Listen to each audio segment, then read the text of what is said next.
Well, my restless little night owls. Ever wish you could just drift off and stay there? Tonight, we're tucking into the most comfortable nightmare you'll ever endure. So fluff those pillows and hold on tight. It's gonna be a long night. I call this little snooze fest Pillow Fright.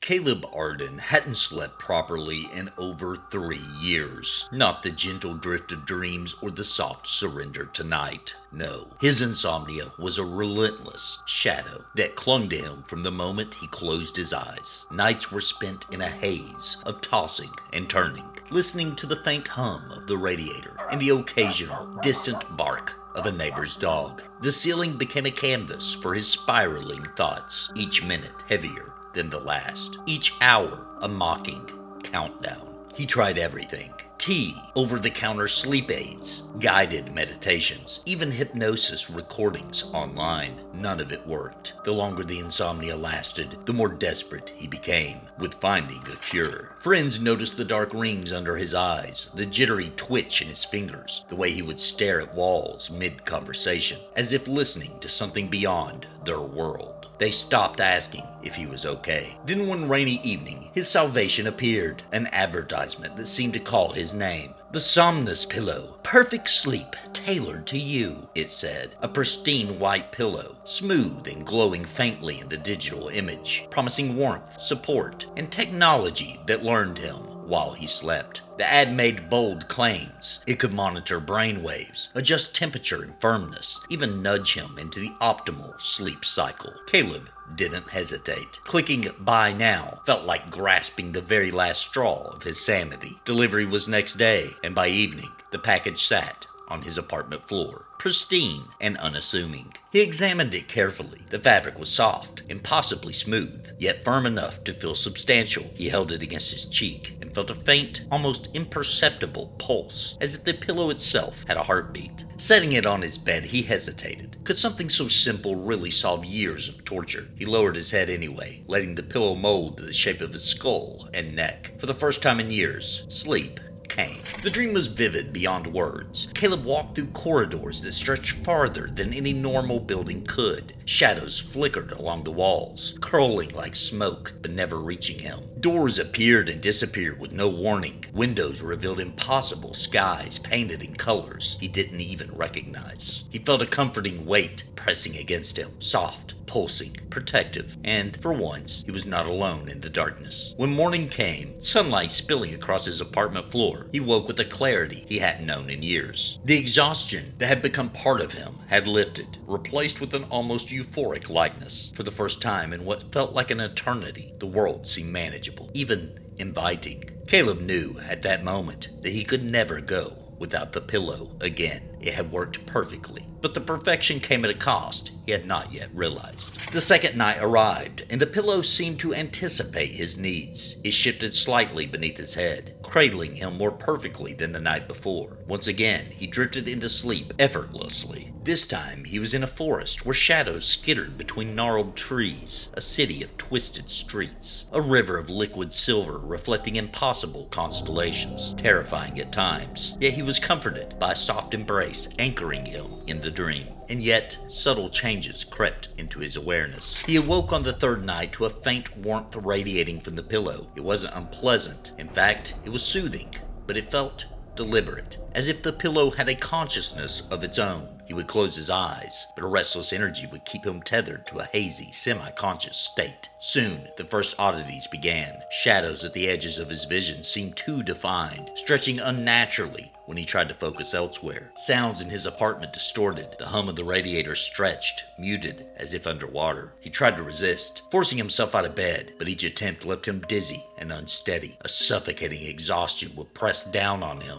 and he would find himself back in bed, the pillow embracing him. Time had no meaning anymore. He'd awake moments later, unsure if hours or days had passed. Everyday tasks went neglected as he lingered in bed, lost in the comfortable cocoon. The dreams grew increasingly vivid, almost tangible. Caleb would feel the weight of unseen hands pressing against his chest, though he knew he was alone. He wandered the endless corridors and hallways that bent impossibly, stretching into dimensions his mind could not comprehend. He saw figures, tall, shadowed, waiting silently. They never moved toward him in a threatening way, not yet, but he felt them, watched, measured. He noticed changes in his body. His skin looked paler in the mirror, his eyes heavier, his movements sluggish. Fingers trembled when he reached for the coffee cup. Deep down, a gnawing fear grew. Something was feeding on him, something that didn't belong to the natural world. By the fifth night, he drifted entirely between wakefulness and sleep. His mind was aware, but his body obeyed the pillow's will. Hours passed, days even,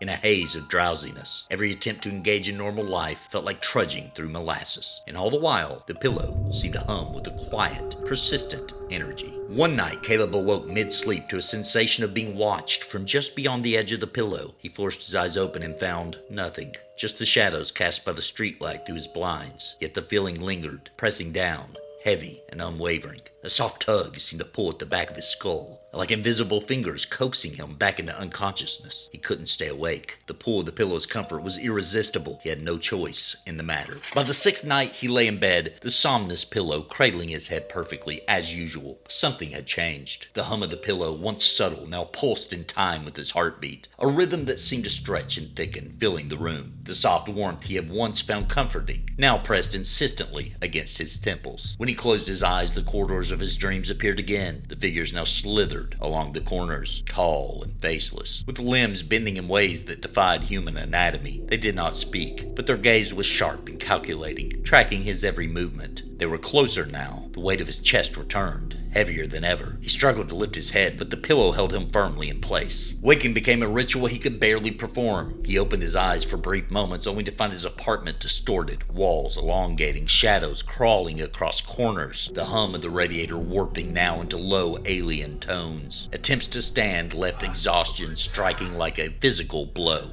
Limbs heavy and unresponsive, he staggered, heart racing, sweat clinging to his skin. He realized with a growing dread that it was not just sleep the pillow controlled, it was him. His dreams had become invasions, the figures emerging from the endless hallways, and stood at the threshold of his consciousness. He felt them touching him, brushing fingers along his arms, whispering along the spine of his mind. He could no longer tell if he was awake or asleep. Time was merely an illusion to him now, and the sun became irrelevant, casting no warmth, no guidance. Meals, messages, even the soft patter of rain against the window faded into distant echoes. All that remained was the pillow, soft, pulsating, adamant. He glanced towards the corner of his bedroom, where a small mirror hung. For a split second, he saw himself reflected, but the reflection was hollow-eyed, emaciated, and twitching unnaturally. The real Caleb tried to sit up, but his body moved sluggishly, almost like a puppet on invisible strings. And in that moment, he understood. The pillow did not give sleep. It consumed wakefulness, harvesting his consciousness, leaving a shell behind. The pillow was feeding.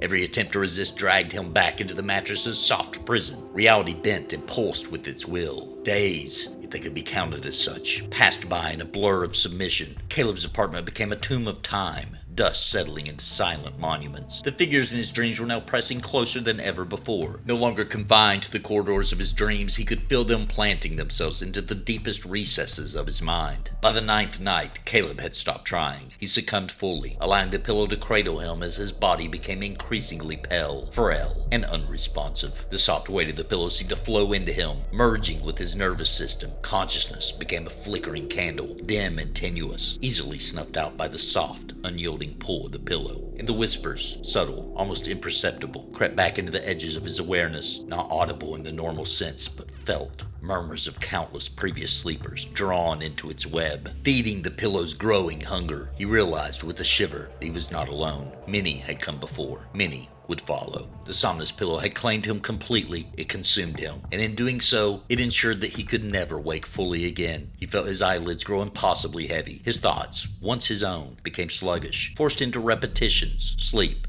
rest, dream. The last shred of clarity came as a horrifying understanding. He was not sleeping, and he was not awake. He was suspended, eternally, inescapably, in a liminal world of soft, pulsing terror, neither awake nor asleep, alive, nor dead. He realized, although too late, the cruel irony. The more he chased the perfect night of sleep, the more the pillow stole from him. There was no cure, no relief, only surrender. From somewhere deep inside the haze of semi-consciousness, a thought persisted, chilling in its clarity. You never really sleep alone, and you never know what's lying beneath the surface of comfort. Now that's what I call a sleeper hit. It looks like our friend Caleb finally got the rest he always dreamed of. But he'll never wake up from this nightmare. Sleep tight, kitties. And don't let the pillow bite. Tales from the